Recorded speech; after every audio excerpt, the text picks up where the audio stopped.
Hello everyone. So today we have Dr. Pawan Kumar Singh with us, the director of IIM Trichy. So we'll be asking few questions and he'll give us insight about the Bschool life. So sir, can you just mention in brief the journey from a student to a director of such a big institute? Ashisha, thank you for this interaction.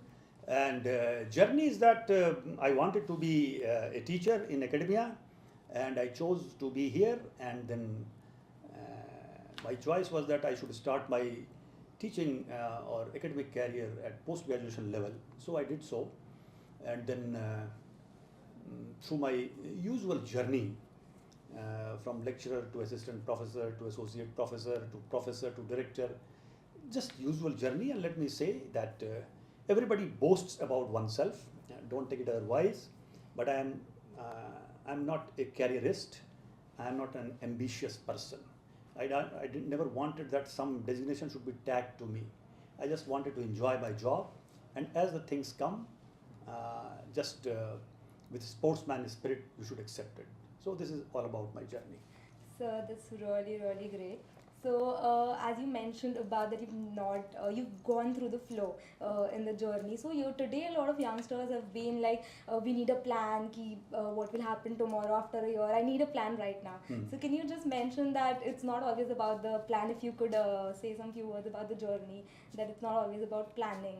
It's more about there is no tug of war between, let us say, planning and being spontaneous. You should plan. For example, I planned to be a faculty at post-graduation level right in the beginning. There was a plan. And then if you keep doing your right work in any direction, the goals are achieved. So my suggestion to young people would be that at the time of planning, you plan, because that is only act you can do at the time of planning. But once planning is done and you have chalked out your journey, you have garnered your resources, you have charged yourself with motivation, then keep moving and the destination will come automatically. That are really good words, and our audience will definitely be inspired with those things. So sir, can you mention about the campus at IIM Trichy, how it is and how the students are learning over there?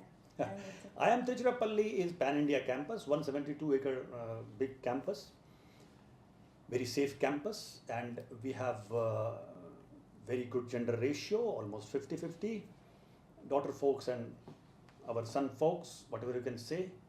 And then IIM Trichy is having good number of faculty, and our educational environment is very dedicated to the purpose.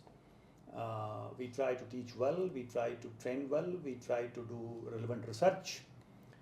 We try to give good environment in the campus so that the students can also develop themselves. So it is a wonderful campus, and I actually love that campus. So that's really amazing. So sir, you've been the former director of MDI. Yes. So so can you mention how the journey transformed from MDI to IIM Trichy? Well, MDI is also a very matured institute. MDI actually started in 1973. It started its first teaching program in 1988. It started its MBA level program in 1992-93. And then MDI is one of the top-notch institutions in the country. Journey, if you ask me, because I have served in all parts of the country, south, north, east, west, central, anywhere going in India, I feel at home. Within 24 hours, I can feel at home in Assam or in Gujarat or in Kashmir or in Kerala or in Tamil Nadu. So personally, if you ask me this question, this transition is just like in the same home from one room to another room. Okay. So now you've come to Mumbai right now. So how do you feel, like, as you mentioned that it's a home for you? So like most of the students or people say that it's a very fast life over here and it's a peaceful life in some other part of the country. Yes, so yes. How would you like to Yes, very nice that Mumbai, I worked here for 6 years. I was associate professor at National Institute of Industrial Engineering, which is called NITI at Mumbai in Powai. Few things about Mumbai. You see, Mumbai is a big place. It is a city in itself. All facilities which you can imagine in a country, uh, all are there. So actually, I meant to say it is a country in itself, not a city in itself. So whatever type of people you would like to search in Mumbai, they will be available to you. And during my 6 years of stay, I had good, let us say, interaction with academicians, with practicing persons. I had trained many senior personnel here, coming from Indian Oil or ONGC or ACC or government sector, defense forces. And I had many friends here who were into deeper meditation experiences, spiritually inclined. And sometimes I used to feel whether it is Mumbai or it is Vrindavan or let us say Mathura or Kashi, because I had so many friends here who were deeper into, let us say, meditative practices. And just I remember that when I left Mumbai in 2004, during that year, Goenkaji was alive and he had been present during a function at the tallest pagoda near Borivali. So Mumbai can give you any type of person. You only need to say to yourself what type of person I want. So that's really, really great. Like I have lived Mumbai my almost 23 years of my life now. Wonderful. So that's been really great. That's why. And whenever I have visited Mumbai, after leaving Mumbai, whenever I visited during Ganpati festival, I find it like Ganesh Loka. So Anyway. it's amazing over here. During all the festivals are celebrated, like beat any festival. So, sir, just like I just want, a lot of students have been like who are aspiring MBA, CAT preparation they're doing. So all of the students know the journey from a CAT aspirant to an MBA, like into a B school, but people don't know how the 2 years of life go over there. People are always scared of what will happen over there. How will I cope up with everything in a B school for 2 years? So can you just give few pointers or leadership skills that need to be like there in the student or need to develop in order to like survive a B school? You see, in English, I can find two words. One is wisdom, other is skill. In Hindi or Sanskrit, I can find again two words, that is vidya and kaushal. In Urdu, I can find two words, ilm and hunar. So, what I am saying, on one side is knowledge, education, wisdom. Other side is basically the skill. Both should be developed parallelly. And for students who enter B school, first thing I'll say, your first job is education. Be clear about your syllabus, your courses, and then go beyond the syllabus. Don't leave the syllabus incomplete. Don't only cover the syllabus, you should go and discover the syllabus. You should uncover the syllabus and get good education. Also keep an eye on developing certain critical skills which are needed for, let us say, either leadership or team building or interpersonal effectiveness. Knowledge, skill. Then you will have sufficient time in B school. You can develop your personality by being into some of the clubs. Don't overdo it. Optimally join these so that you find special time, sufficient time for your core purpose. So, invariably, you do MBA when you are in early 20s. Some they do also during late 20s, those who come with longer experience.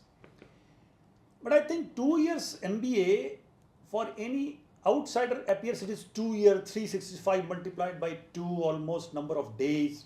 But 2 years of MBA simply flies away just like 2 hours of MBA. So that's true. Yeah. Even me being, I don't even remember how my 9 months or 1 year has just passed by. Yes, that's so right. that's really true.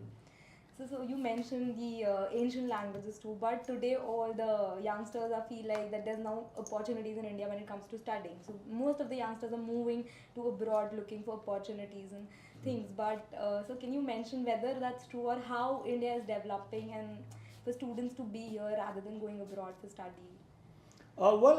This is a very profound question, but I cannot give long answer here. Just as a hint, I'll say that data keeps changing. We found that just before COVID, the number of students for 1 year had dropped who opted for foreign universities.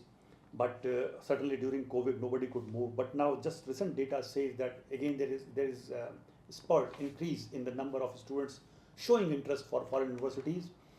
We in India, we need to actually tighten our belt, make our education system more stronger, make it of world standard, and one of the indicators and challenge for future higher education in India would be that how we are able to retain the students within India, because simply being a good exporter of talent is not a good sign, but also nurturer of talent and actually opportunity provider of those talents. So that's great. Sir, also again, there's a lot of technological advancement nowadays going on. Everyone is moving to AI, and there's a lot of advancement over there. So how should students cope up? Like whether they should like only focus on the AI coming up, because with AI coming up, a lot of students are now stopping to study with the traditional methods and now completely using that and generating answers, assignments, everything.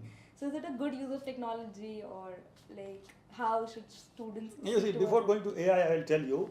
Suppose somebody studies only through material given in Google. Now ask this question: a person who put the material in the Google, he or she has done study from original sources. Now, if you do not go to original sources, your knowledge will be shabby. So, going to original source, doing study, because study must lead to pondering over and reflection. What is in Sanskrit called Shravana, Manana, Nidhyasana. It means first you should read, listen, debate, then you should ponder over, churn inside your mind, and then you should establish the wisdom within it. That becomes permanent knowledge.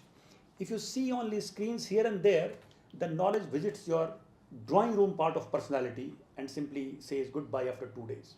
But when you actually soak the knowledge through original sources, through going deep into that knowledge, and through proper debate, through proper churning, then that knowledge gets permanent citizenship within you, and then you have reflection power. Otherwise, not.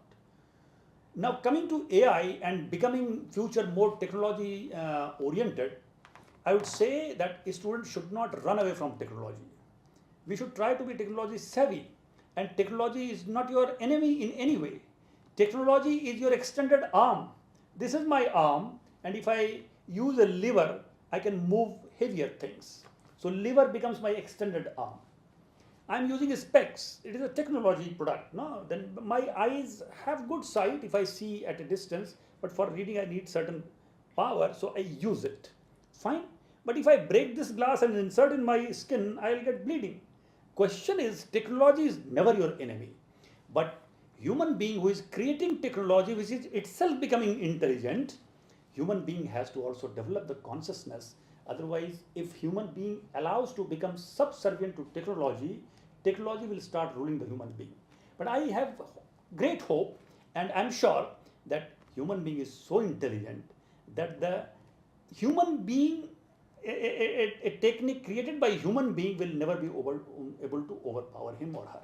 So technology is a good servant, but it is a bad master if you allow it to be master. But never blame technology. Use it. You should know how to use it. So that's really, really like fabulous.